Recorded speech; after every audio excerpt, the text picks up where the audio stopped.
Hi, my name is Jasmine with BLK Sunflower, and today I'm going to teach you how to make a candle. So, if you've been interested about making a candle, but you're not too sure how to get started, or let's say you've already dabbled in it a little bit, but you're frustrated, let's go ahead and make things a little bit easier for you.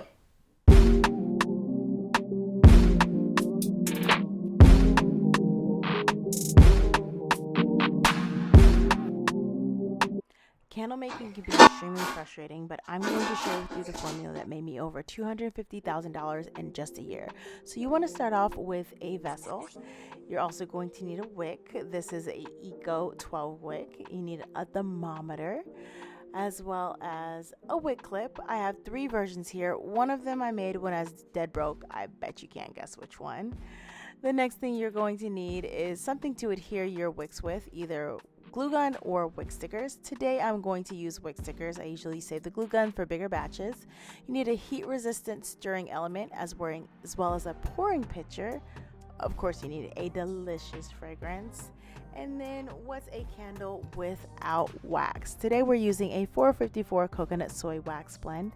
And of course, you need a scale. Today we're going to use the double boiler method, which you need a pot as well as a heating element. Start by turning your heating element up to medium to high heat, pouring in your water about halfway to a quarter way full of whatever your pot is. You don't want it too high, but you also don't want it too low so that the water will boil out. Start by placing your pouring pitcher into your pot and filling it with wax. As the wax melts, you'll be able to add more wax. Eventually, you want the wax up to the kind of that first screw button. It'll give you about 74 ounces of wax. While the wax is cooling or melting, you want to go ahead and prep your vessel.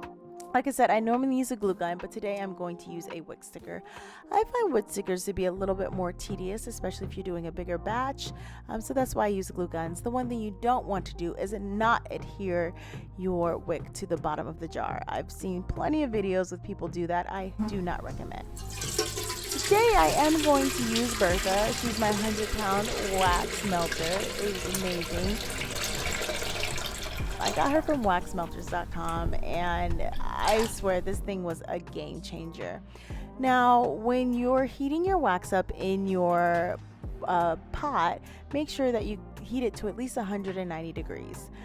You want to pour in your fragrance when your wax is between 185 to 190 degrees. This will allow the fragrance molecules and the wax molecules to kind of dance together and create their magic. This is what gives you an amazing hot throw. So now where you're stirring your wax, you want to finesse it. It's sped up here, but you want to finesse it nice and slow. Stir it for about 2 minutes. This allows the fragrance and the wax to really combine to create that amazing candle for you. I decided, you know what, I'm going to make a 3-wick for you today. So here I am wiping off the jars. There's a little bit condensation on them. I am the most clumsy candle maker. I am always dropping everything. So whatever, just go with the flow. I've broken so many jars, but we're not going to talk about that today. So when you are adhering your wicks to your jar, you want to make sure that they're very secure. Here for this 3-wick jar, I am using a Eco 4 wick. I'm using 3 Eco 4 wicks in this 3-wick jar. All of these I got from Candle Science, and you'll be able to check out all the other details below in the description. Now that my fragrance is poured into my wax and stirred, a lot of people stress over the pouring temperature, but I've realized over 1,000 candles that it doesn't really matter. The pouring temperature of your candle only affects the way that your candles look in the jar, not necessarily your hot or cold throw. I recommend if you can pour your wax anywhere from 130 to 140 degrees Fahrenheit, you will get a candle that is less susceptible to wet spots as well as craters or tunneling, anything like that. So first I'm using the popsicle sticks, which that's the one I created when I was dead broke. It's just 2 popsicle sticks and a rubber band, which works amazing. The next thing I have is a metal wick clip. So this is the way that it's supposed to go, but the way I actually put it is upside down, because this allows me to have a smooth, clean top every time. If I pour the wax too hot, the metal clip tends to imprint on the top of the candle, and I don't like that. And then the last one I have is my new favorite. It's actually called a true wick holder, which I got from Sierra Candles. It works for single wicks, double wicks, and everything in between. It securely holds onto the wick.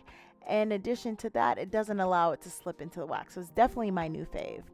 After you're finished pouring your candles, it's definitely time to clean up. Now, as for the curing and the cooling process, the time that it takes for your candle to cool will definitely vary based upon the temperature of. This one took about a good hour and a half, almost 2 hours to completely solidify. You can enjoy this beautiful time lapse here as you see the single wick candles cooled a lot quicker than the 3 wicks. So now that my candles are cool, it's time to put on those beautiful labels. So with the true wick candles, you just unhook it. I clip my wick to about a 1/4 inch high. I want my customers to be able to enjoy the candle right out the box. Make sure you thoroughly clean off the side of the jar. If you need to, go ahead and use some rubbing alcohol. It gets off any extra residue, or as well as a heat gun like I used when I was cleaning up my space.